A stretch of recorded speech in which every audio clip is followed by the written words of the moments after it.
Disclaimer lamang po, ang video o content na ito ay pawang opinyon o saloobin lamang ng mga tao na nasa loob. Walang halong pamumulitika o paghahangad para sa pansariling interes. Ilang taon ka na nakatira dito sa Montalban? Since birth. Since- Hindi na ako pinubuhan ng bulbul. Sorry for the bad word, pero okay lang yun, guys. Yo guys, this is Angle Break and kasama ko nga pala si Boss na Al Cortez. And ngayong araw, gagawa kami ng content. I-interview nga pala namin yung mga dati naming kabarangay. Yung mga dati naming kabarangay dito sa Macabud na ngayon ay taga San Jose na. Let's go! So yun, ang una naming pupuntahan dito sa may boundary ng Sitiolaan at Jobil. Let's go! Yo guys, ito nga pala yung boundary ng Macabud at San Jose. Ito nga pala, mula rito hanggang doon sa may paglabas, hanggang doon sa may pinaggalingan namin. Ang alam ng mga tao, Barangay Macabud dyan. At ngayon ay San Jose na. Kaya maghanap tayo ng mga tao na mai-interview kung anong reaksyon nila sa pagpapalit ng boundary na to. Let's go! Yo guys, nandito nga pala, nakahanap tayo ng isang residente rito. Dati naming kabarangay. Ang pangalan mo, te? Katrina. Okay, ilang taon ka na nakatira rito, te? Natira ko dito, dito na ako pinanganak eh. Oh, dito na siya pinanganak. Ibig sabihin, matagal na siya Iwan rito. na ako 52 na ako eh. 52 years old na raw siya. So, Nabigla ako eh. Kasi bakit naging sanusin ako eh. Alam ko makabod ako eh. ayun na, nabigla si ate. Maraming salamat, ate. Let's go! Yo guys, meron pa ditong isa. Anak nga pala ni Ate Katrina. Ano pangalan mo, tol? Dawendel. Yon, ilang taon ka na nakatira rito? Tagal na. Siguro nung dito ako pinanganak na eh. Nandito ka na. Oo. Anong pagkakaalam mo sa lugar na to? Anong barangay? Makapit eh. Barangay Macabud para sa'yo. Anong reaction mo nung nalaman mo na naging San Jose na to? Wala, syempre. Laki na sinakot ng San Jose eh. Sinakot ng makapit eh. Yon. Layo. Yon, ayun yung reaction niya. Hanap pa tayo iba. Let's go! Yo guys, Sitio Jubil nga pala yung dinaanan natin kanina. Pinuntahan. And ito, palabas na tayo ng Sitio Harangan. Hanap tayo ng may interview rito. Yo guys, may naitapa kami rito. Ano pangalan mo ya? Peter, Ilang taon ka na nakatira rito ya? 30 years na. 30 years na. Sa lugar na to, anong pagkakaalam mo na barangay to? Makapit. Anong reaction mo ngayon nung naging San Jose na to? Hindi ko alam ba't nagkakaroon dito. Alam ko lang taga makapit eh. Yon. Ayun yung reaction niya guys. Hanap pa tayo iba. Salamat siya. Yo guys, dito na kami sa galing kami ng Sitio Jubil. Ito, palabas na ng Sitio Harangan. Ito nga pala, dating Macabud to, ngayon meron ng signage ng Barangay San Jose. Kaya maghanap tayo ng may interview rito. Ito, terminal ng Harangan. Dating Harangan, Barangay Macabud. Ngayon, Harangan, Barangay San Jose na. Sheesh. So guys, sa may shop nila kay Jason. Let's go, let's go. Yo guys, nandito tayo ngayon sa shop nila kay Jason. At ang interview naman natin ay si kay Jason. Kay Jason, ilang taon ka na nakatira rito sa Montalban? Matagal na, since birth. Anong pagkakaalam mo dito sa lugar na to? Anong barangay ito dati? Alam ko, hanggang dito sa nasasakop ako makapit ko eh. Macabud. So ngayon, ano ang naging reaction mo nung nalaman mo na naging sakop pala to ng Barangay San Jose? Okay, ako naman, ang reaction ko naman, basta ang hinanayin lang naman natin, pero yung magiging problema ng lugar natin, action na sana nila. Kasi sa atin, wala namang problema kahit parang sa San Jose o Macabud. Ang importante lang naman sa atin na mga mamamayan, maging maayos pag kami kinakailangan, action lang kaagad. Pero naman sa atin, wala problema sa atin kung barangay Macabud o San Jose. Sa atin lang ay basta maayos yung dapat mga ayusin. Basta lang. Okay na yun. Basta ako, kung ano na yung nakakabuti para sa atin lahat. Yun, thank you kay Jason. Oo.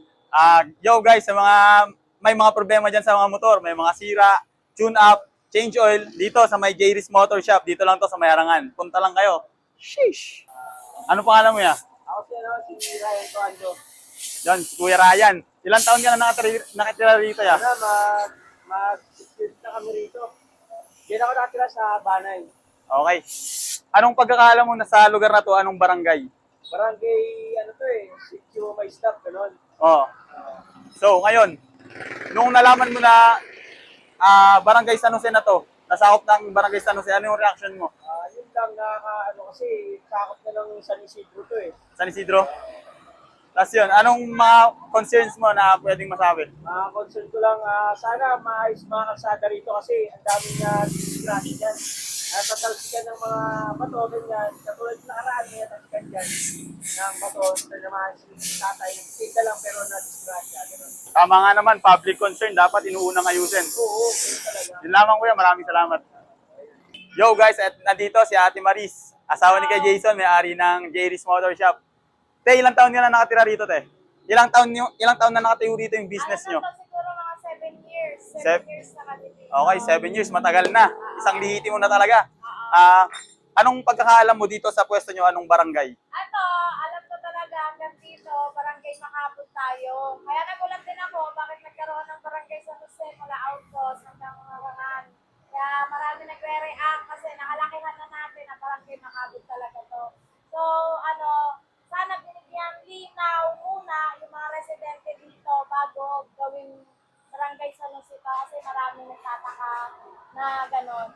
Ayun lang, kasi hindi natin alam, ika na lang nagtayo doon ng barangay San Jose. Yun talaga yung reaction. Siyempre nagulat yung mga tiga-sityo, Harangan, Sityo Laan, Jubil, bakit nagkaroon ng barangay San Jose dito. Ayun lang, sana bigyang linaw bakit naging barangay San Jose. Kasi yung permit namin, Makabot talaga kami kumukuha eh. Hindi kami San Jose, sa Makabot talaga. So malilito kami, sana kami ngayon kukuha ng permit. Ayun lang. Okay, ate. Maraming salamat, ate.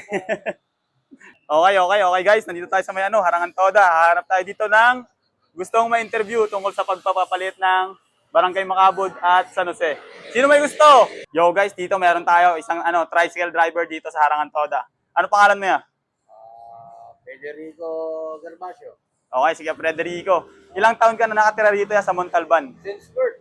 Since- Hindi na ako pinupuha ng bulbul.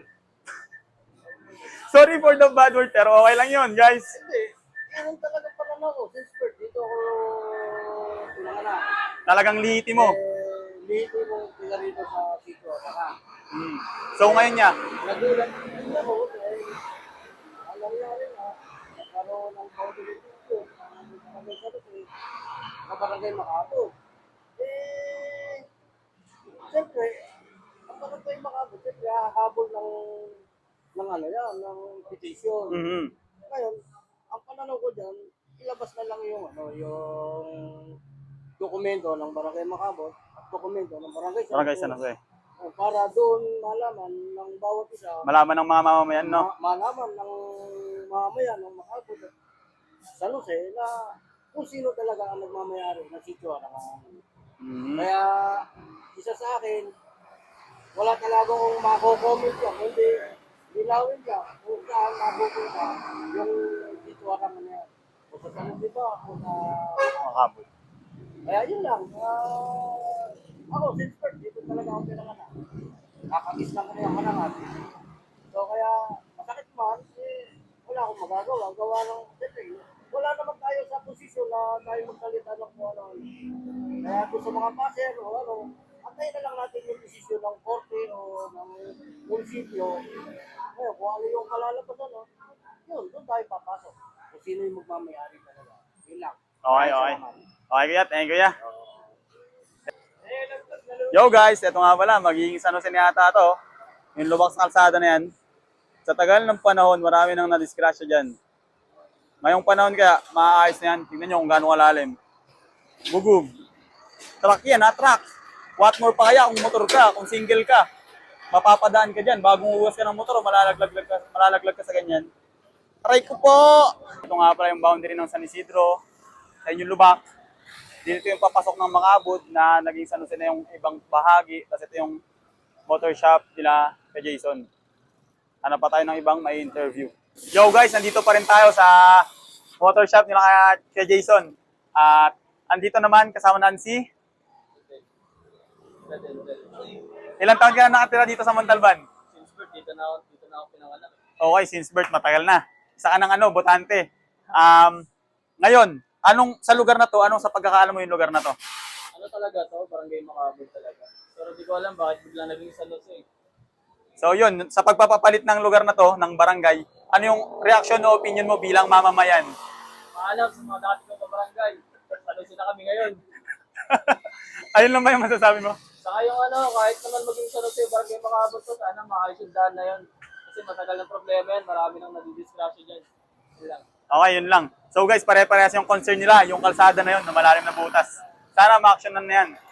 Yo guys, nandito naman kami sa may boundary ng Harangan, tas papuntang Jubil. Papasok sa Sitiolaan.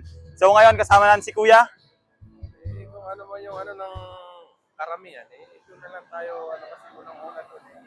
Kung hindi naman talaga to at dito sa Macabo doon, yung kinukuha ng San Jose, para sa akin, yung kung ano man yung desisyon ng mga sinaunang tao dito, doon na lang tayo.